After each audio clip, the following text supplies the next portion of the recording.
आज मैं आपको सिखाऊंगी बीफ नली निहारी बनाने की ऑथेंटिक रेसिपी। किस तरह आप इसको रेस्टोरेंट स्टाइल घर के मसालों से बना सकते हैं, कैसे ये फ्लेवरफुल बनेंगी और किस तरह इसका गोश्त बिल्कुल गला हुआ होता है। चले इसको बनाना शुरू करते हैं।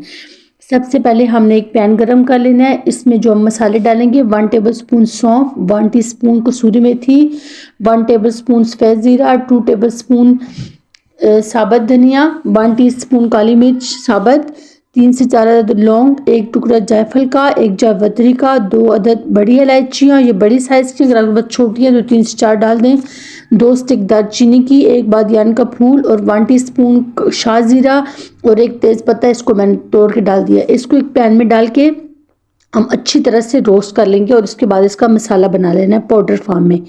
उसके बाद जो अगला प्रोसीजर है, एक पैन को हम गरम कर लेंगे, उसके में डाल देंगे 1 से सवा कप के करीब कुकिंग ऑयल। आप इसको घी में भी बना सकते हैं। इसको हल्का सा हमने गरम करना है, ज़्यादा गरम नहीं करना। अगर ज़्यादा गरम करेंगे तो जैसे हम गोश्त इसमें डालेंगे ये बर्तन के साथ चिपक जाएगा। बीफ नली निहारी बना रहे हैं तो इसके लिए हम बीफ के अंदर साथ साथ निहारी का भी नली का भी इस्तेमाल करेंगे। और इसके लिए आपने एक बात का ध्यान रखना है कि जो गोश्त आप लेंगे उसके मोटे मोटे पीसेस होने चाहिए, छोटे पीसेस आपने बिल्कुल नहीं करवाने हैं। और जो इसके साथ फैट है वो भी लगा हुआ होना चाहिए, फैट आपने बिल्कुल नहीं उतारना, इससे सारा फ्लेवर आएगा। ये डालने के बाद आपने मीडियम टू लो फ्लेम पे इसको गोश्त को अच्छी तरह से चम्मच चलाते हुए भून लेना ताकि इसका कलर गोल्डन ब्राउन हो जाए। आपने गोश्त को भुनने में बिल्कुल कंजूसी नहीं करनी है, जितना अच्छा आपका गोश्त भुना होगा उतनी निहारी फ्लेवरफुल बनेंगे। सबसे पहला पॉइंट ये था।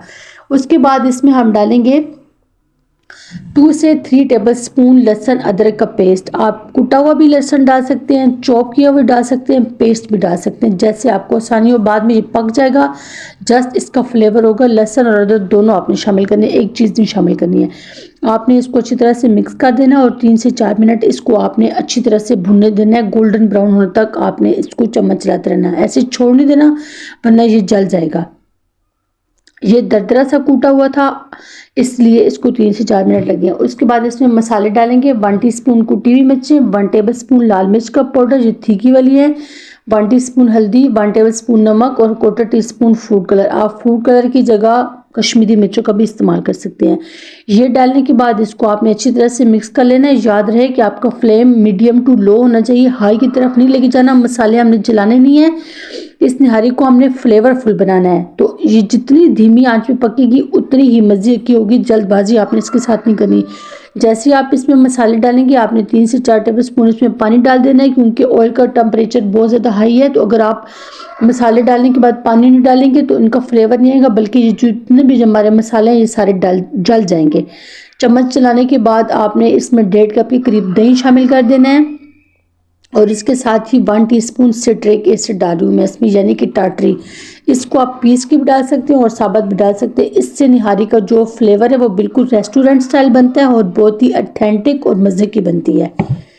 क्योंकि इसमें हम टमाटर वगैरह का यूज़ नहीं कर रहे हैं तो इसका जो फ्लेवर है वो दही से आएगा। उसके बाद आपने इसको कवर करके रख देना है 4 से 5 मिनट के लिए, जो दही अपना पानी छोड़ेगी।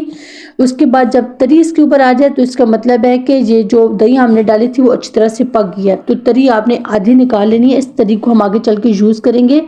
अक्सर लोग जैसे ही घी गर्म होता है तो मसाले डालने से पहले भी निकाल लेते हैं, वो भी तरीका ठीक है, लेकिन मसाले डालने के बाद हम निकालेंगे तरी तो उसका फ्लेवर बहुत अच्छा होगा। उसके बाद इसमें मैं डाल रही हूँ 10 से 12 गिलास पानी के। आपने अच्छी तरह से मिक्स कर लेना। पानी रूम टेम्परेचर होना चाहिए, ठंडा जाग पानी नहीं डालना, नहीं तो गोश्त गले में मसला हो जाएगा। फिर आपने इसको 1.5 घंटे के लिए मीडियम टू लो फ्लेम पे पकने के लिए छोड़ देना। अगर आपको कुकर में बना रहे हैं तो फिर 1 घंटा आप विसल चलने के बाद पकाएंगे। अगर वैसे बना रहे हैं ऑथेंटिक जो उसका तरीका है, ये जितनी धीमी आंच पे पकती है उतनी मज़े की बनती है। आप इसको ऐसे ही बनाएं कुकर के बगैर तो ये बहुत मज़े की बनेगी। इसको पकने में कम से कम 1.5 से 2 घंटे लगते हैं, आपके बर्तन पे डिपेंड है। और अगर आप आग पे बना रहे हैं तो उस पर भी कम टाइम लगता है, अगर आप गैस पे बना रहे हैं तो तकरीबन 1.5 घंटा लगेगा। ये देखें, ये हमारी जो इसकी ग्रेवी है अच्छी तरह से गाढ़ी हो गई है, लेकिन अभी इसको हमने मज़ीद पकाना है। धीमी आंच पे आपने इसको पकाना है। अच्छी तरह से मिक्स करें, बीच बीच में आप इसको चेक करते रहें 1.5 घंटे के दौरान और इसको दोबारा से कर दें। जिस टाइम तरी इसके ऊपर आ जाएगी तो उसका मतलब होगा कि ये सालन हमारा रेडी हो गया। अगर तरी जब तक ऊपर नहीं आएगी तो इसका मतलब है कि ये पक्का नहीं है। ये जो है ना, इसके अंदर जितना भी फैट है उसका भी सारा फ्लेवर आना है, और जो हड्डियों के अंदर गूदा होता है वो भी अच्छी तरह से पक जाना चाहिए। और ये गोश्त साइज़ में बड़ा था और बीफ भी है, तो ये गलने में टाइम लेता है, इसलिए आपने इसको 1.5 घंटा तकरीबन पकाना है धीमी आंच पे, तो ये मज़े की बनेगी। उसके बाद दूसरी तरफ हमने पैन गरम कर लिया है, इसमें हम डालेंगे 2 टेबल स्पून बेसन। बेसन से इसका फ्लेवर अच्छा आता है। और 2 टेबल स्पून मैदा। ये गोश्त की क्वांटिटी के हिसाब से मैं बता रही हूँ। 2 टेबल स्पून जो गेहूं का आटा होता है, चक्की का आटा, वो हम डालेंगे। और 1 टेबल स्पून कॉर्नफ्लोर। ये सारी चीज़ें डालने के बाद आपने इनको अच्छी तरह से मिक्स कर देना है, और मीडियम टू लो फ्लेम पे आपने इनको अच्छी तरह से भून लेना है। जब तक इनका कलर वाइट से पिंकिश की जानिब नहीं हो जाता, आपने चम्मच चलाते हुए इनको भूनते रहना है, चम्मच नहीं छोड़ना, नहीं तो एक जगह से ये जल जाएगा और अच्छी तरह से भुनाई नहीं होगी। अगर कच्चा डालेंगे आप तो इससे सारा निहारी का फ्लेवर ख़राब हो जाएगा। इसको भूनना बहुत ज़्यादा ज़रूरी है। जब तक आप इसकी अच्छी तरह से भुनाई नहीं कर लेंगे, आपने इसको उतारना नहीं है। अच्छी तरह से भुनाई कर लेने के बाद आप इसको एक बर्तन में निकाल लें और इसको ठंडा कर लें। ठंडा करने की रीज़न ये है कि उसके बाद जब आप इसमें पानी डालेंगे तो ये बहुत अच्छा सा स्मूथ सा इसका पेस्ट बनेगा। अगर आप गर्म में पानी डाल देंगे तो जिस तरह हम आटा गूंथते हैं उस टाइम ये एकदम इकट्ठा होकर चिपचिपा हो जाएगा। इसको ठंडा आपने लाजमी करना है बड़े बर्तन में डाल के। उसके बाद जो जो मसाले हमने ग्राइंड किए थे, रोस्ट किए थे, वो पेस्ट है, ये इसमें पाउडर डालेंगे। इस टाइम पे डालना है। अगर आप पानी डालते वक्त इसमें डाल देते तो फिर इसका फ्लेवर बिल्कुल अच्छा नहीं होता, ये कड़वी बन जाती। ये एंड पे हम लोग डालेंगे। इसको दोनों को आपने अच्छी तरह से मिक्स कर लेना है, और उसके बाद तकरीबन 1 गिलास पानी डाल के इसका आपने गाढ़ा सा पेस्ट बना लेना है। इसको मुसलसल चम्मच चलाते हुए बनाना है। आप विस्क की मदद से, कांटे की मदद से भी बना सकते हैं, लेकिन पानी भी हमारा नीम गर्म था और ये आटे को भी हमने रोस्ट किया हुआ है, ये भी नीम गर्म है। तो इस तरह ये जल्दी, ताकि इसमें गुठलियाँ बिल्कुल नहीं होनी चाहिए। लम्स या गुठलियाँ होंगी तो ये फिर इसका फ्लेवर अच्छा नहीं आएगा, कच्चा कच्चा पकेगा सालन हमारा। ये देखिए अच्छी तरह से इसको मैंने मिक्स कर लिया है। उसके बाद आप इसका कवर हटा लें।